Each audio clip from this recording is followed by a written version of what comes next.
Every country on earth at the moment is reforming public education. There are two reasons for it.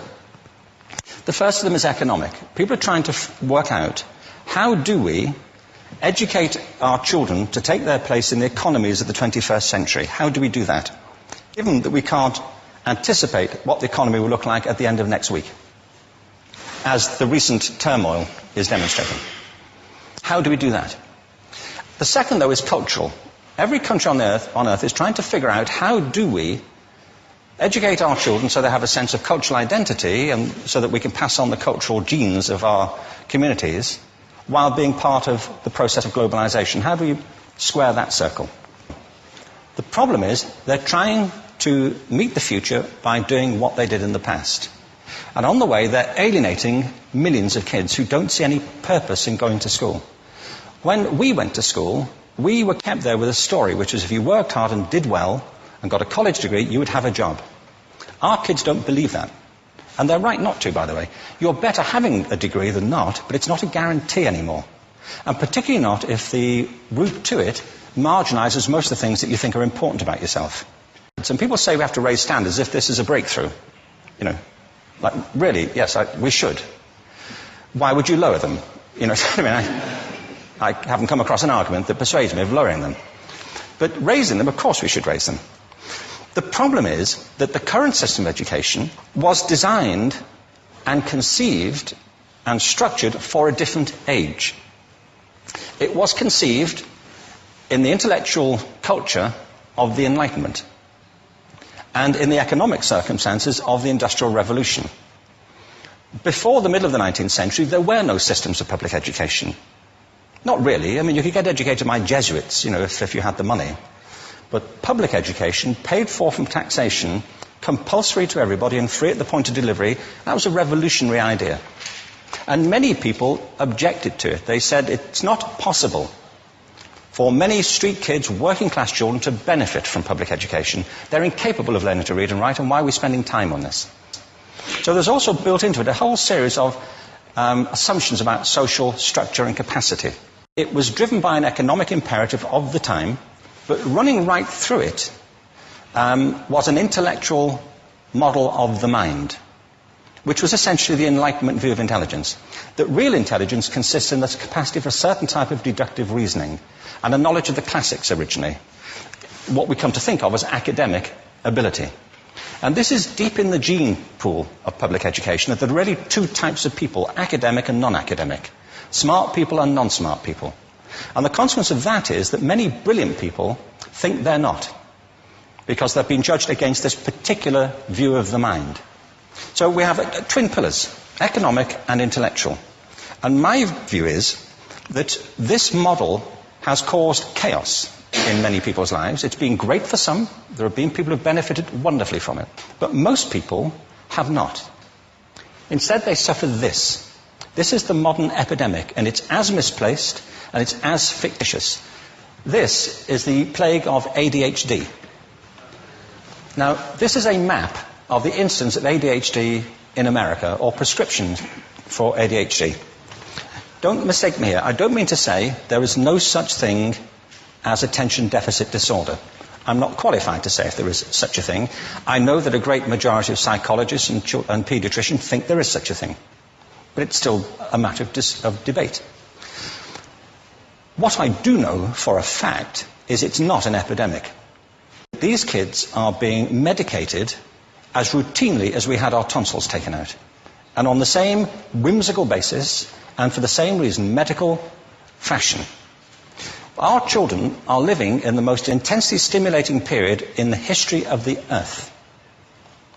They're being besieged with information and calls for their attention from every platform, computers, from iPhones, from advertising holdings, from hundreds of television channels. And we're penalizing them now for getting distracted. From what? You know, boring stuff. At school, for the most part. It seems to me not a coincidence totally that the incidence of ADHD has risen in parallel with the growth of standardized testing. Now, these kids are being given Ritalin and Adderall and all manner of things, often quite dangerous drugs, to get them focused and calm them down. But according to this, attention deficit disorder increases as you travel east across the country. People start losing interest in Oklahoma.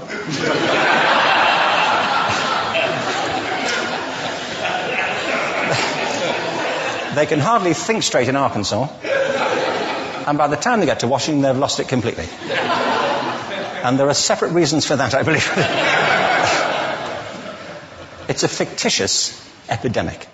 If you think of it, the arts, and I don't say this exclusively of the arts, I think it's also true of science and of maths, but I say about the arts particularly because they are the victims of this mentality currently, particularly.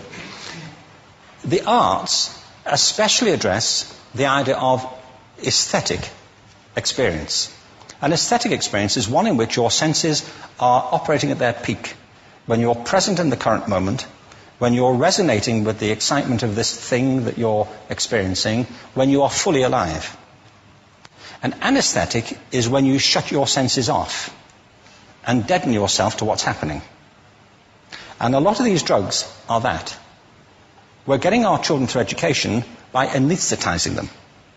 And I think we should be doing the exact opposite. We shouldn't be putting them asleep. We should be waking them up to what they have inside of themselves. But the model we have is this.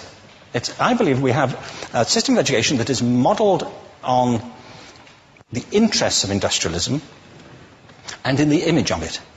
I'll give you a couple of examples. Schools are still pretty much organized on factory lines, ringing bells, separate facilities, specialized into separate subjects. We still educate children by batches. We put them through the system by age group. Why do we do that? Why is there this assumption that the most important thing kids have in common is how old they are? It's like the most important thing about them is their date of manufacture. You know what I mean? Well, I know kids who are much better than other kids at the same age in different disciplines, or at different times of the day, or better in smaller groups than in large groups, or sometimes they want to be on their own. If you're interested in the model of learning, you don't start from this production line mentality.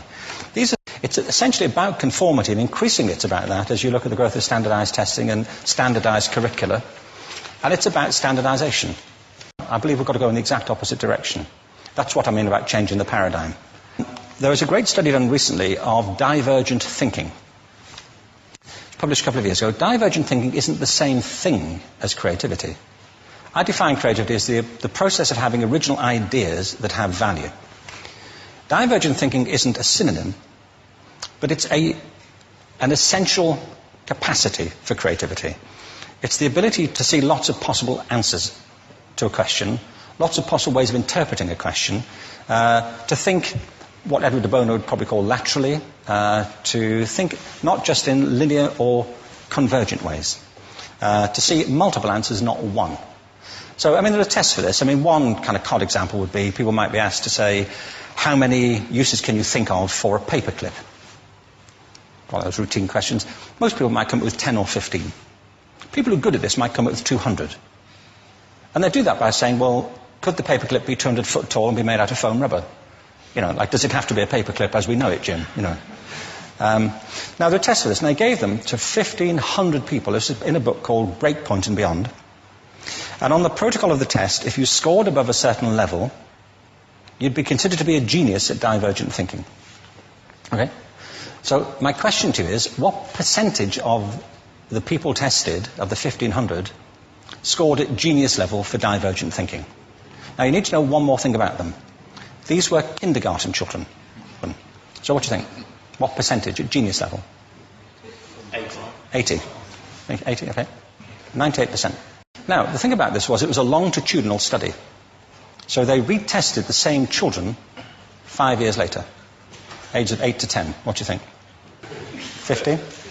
They retested them again 5 years later, ages 13 to 15. You can see a trend here, can't you? Now, this tells an interesting story, because you could have imagined it going the other way, couldn't you? You start off not being very good, but you get better as you get older.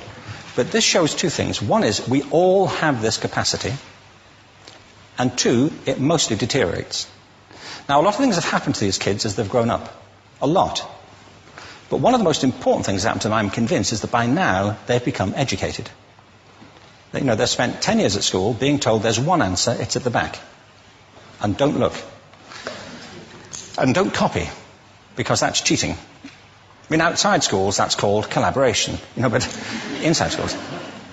Now, this isn't because teachers want it this way, it's just because it happens that way. It's because it's in the gene pool of education. We have to think differently about human capacity. We have to get over this old conception of academic, non-academic, abstract, theoretical, vocational, and see it for what it is, a myth. Secondly, we have to recognize that most great learning happens in groups, that collaboration is the stuff of growth. If we atomize people and separate them and judge them separately, we form a kind of disjunction between them and their natural learning environment. And thirdly, it's crucially about the culture of our institutions, the habits of the institution and the habitats that they occupy.